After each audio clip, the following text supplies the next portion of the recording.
Ayan ating pinakuluan ng karne.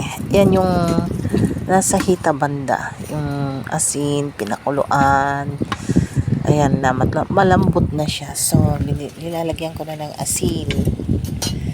Ayan. Tinusok-tusok ko na rin yan ng tinidor at kutsilyo. Ayan, ganyan.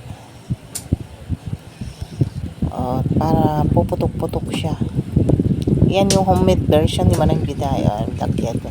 Lagay ko na ng mantikang marami.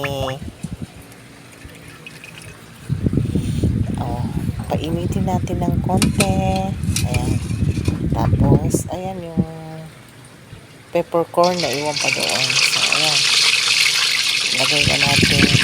Siyempre, puputok-putok yan. Ayan, side yan. Side lang. Balik ta rin para patas ang pagkaluto. Ayan. Yung unang pagkaluto, ayan, kinuha ko muna yan sa mantika at medyo pinalamig ko na ng konti. So, para yung sa second and final cooking, ayan na siya. Yung final cooking na yan.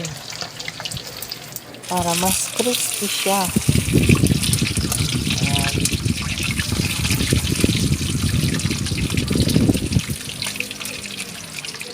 Iba kasi pagkalilo, ayan, yung igaganyan mo yan pagka crispy pata para maging crispy ang kanyang balat.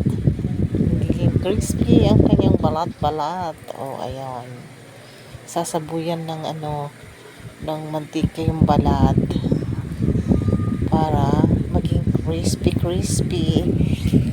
Iyan lang naman ang aking own version.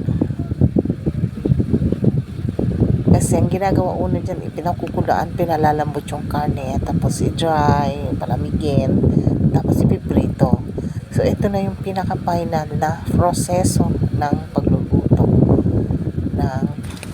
Ayan na, pag matunog na siya, ayan, crunchy na siya.